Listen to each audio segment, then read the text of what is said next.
Hey guys, it's Joya. Welcome back to my channel. Sorry that my room is like a little bit messy right now. Just try to like ignore it. I don't even know what I'm doing with that mirror yet. Like I have honestly no idea. But I really just wanted to talk to you guys today about, I went to the Women's March on the 20th and I wanted to just like talk to you guys about that and, you know, give you my perspective on the whole idea, because obviously I love the concept of a Women's March. I think it's really great and I wanted to be involved, especially because last year I missed it and I was very upset. I felt very just, you know, I felt like a fucking fake news.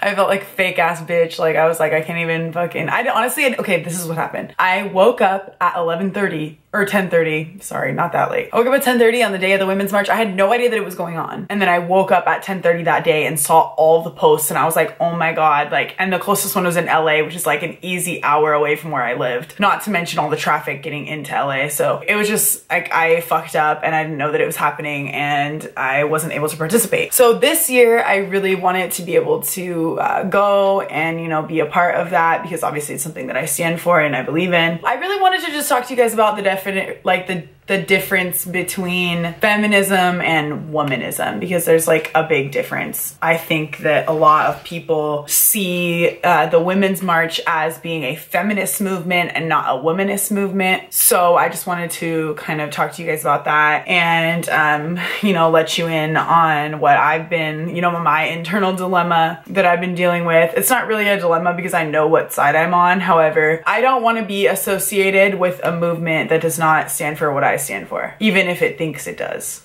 You know what I'm saying? When I first like considered myself a feminist was like my freshman year of college. I took a women's studies class. I learned fucking everything that I know now about oppression in a lot of different ways and from a lot of different angles. Because I'm a sociology major, so I do take classes on that, but women's studies was kind of like my first intersectional oppression class. Let's just like get down to it. So feminism it started with the first wave of feminism in the 1920s, which is when women gained suffrage, when women got the right to vote. Women got the right to vote, meaning white women got the right to vote. As many of you know, black women, black people in general, but black women were not allowed to vote until the 60s with the civil rights movement. That being said, the first wave of feminism, as they call it, was working for white women. They wanted to be treated as equal to their husbands. They wanted to go to work.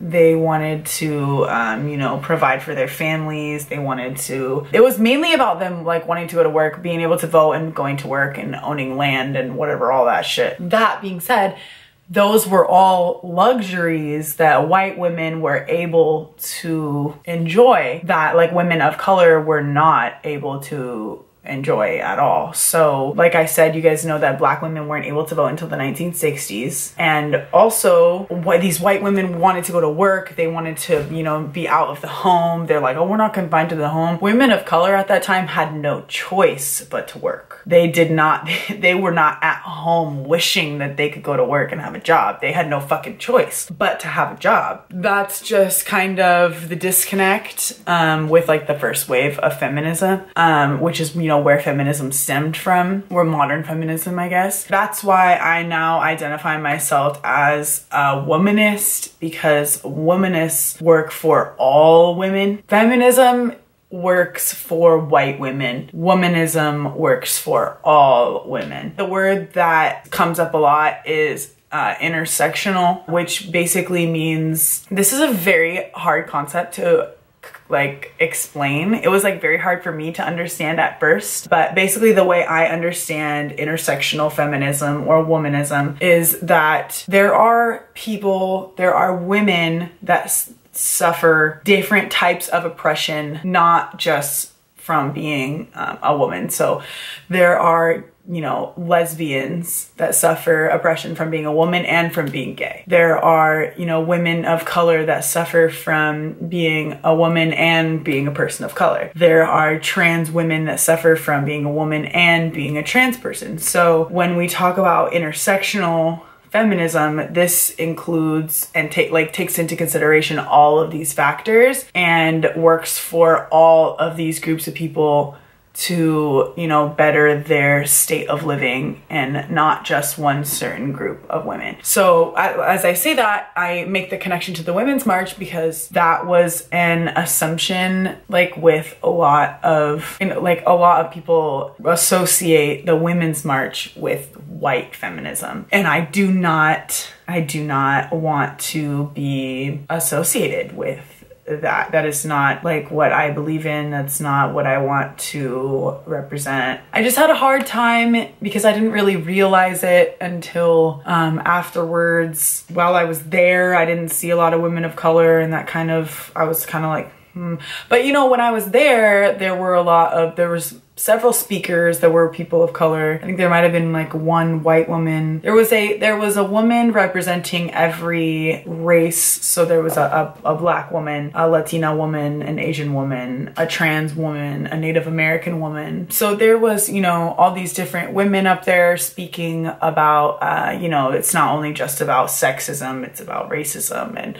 classism and colorism and, you know, all of that. Like I said, it was there, it was present, you know, the intersectionality, but I think that there's a lot of women of color that don't feel like the Women's March, you know, was working for them. There's a lot of, I mean, I wouldn't say that that's, you know, necessarily true, but as, like I said, I'm not a person of color, a woman of color, and I could never, ever, like, say, oh no, that's not right, that you think wrong. You know what I mean? Ever. So it's like, I didn't feel that, but like I said, it's like, I couldn't possibly feel that like the same, you know what I mean? I couldn't possibly understand that the same way that they can. So that was just, you know, that was like my issue. Like after I went, and yeah, like I said, when I was there, I didn't see a lot of like women of color. I do live in San Diego, so there was like some Hispanic women, but I was, like I said, I was surprised at how many white women there were, comparatively speaking. And also they mentioned, you know, like, let's do it for all the women that couldn't be here for financial reasons. They couldn't, you know, they don't have a car, they couldn't get a ride, you know, they had work today, that kind of thing. And you know, that raises the question, like, are all of these white women here because they can afford to they have a car and get here and take off work and, you know, that kind of thing. So, and the answer is yes, like that is very true. Like there are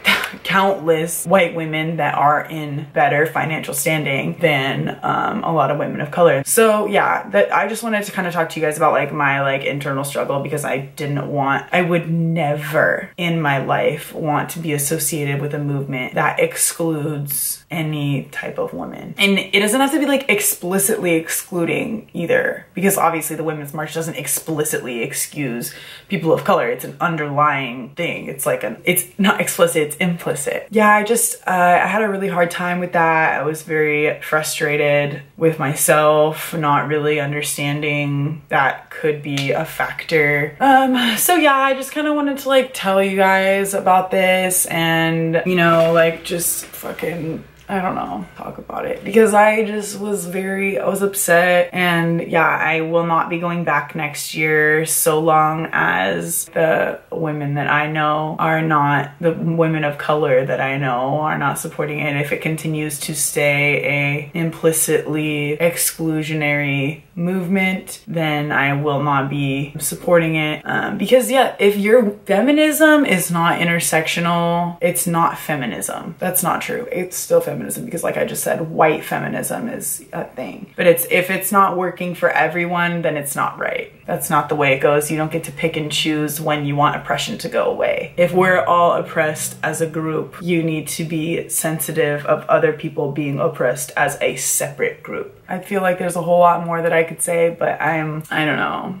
I just, yeah, I was just like having a lot of trouble, and, you know, because I have dedicated a part of myself to making life better for women of color, not just me as a woman, and, you know, like my family and the women that are, you know what I mean, look like me, but all women. And that's what's so important. Improving life for all women. That is the whole truth and nothing but the fucking truth, okay? Yeah, thank you guys for watching this. I hope you learned a little something maybe. This is just a process, and I'm learning learning and we're all learning. So I am hoping that next year when the Women's March comes around, it is more of an intersectional movement. And if not, I will not be participating. I just wanted to kind of like tell you guys about the difference between like, you know, feminism and womanism and why I identify as a womanist. So yeah, I hope you guys learned a little something. Again, sorry about my fucking messy room. It's like literally terrible, like terrible. But all right, I love you guys. Thank you guys so much for watching this. Like and comment if you fuck with this video. If you want to see more fucking rambling from me, then let me know. Subscribe to this channel if you're not already. I love you guys. Okay, bye.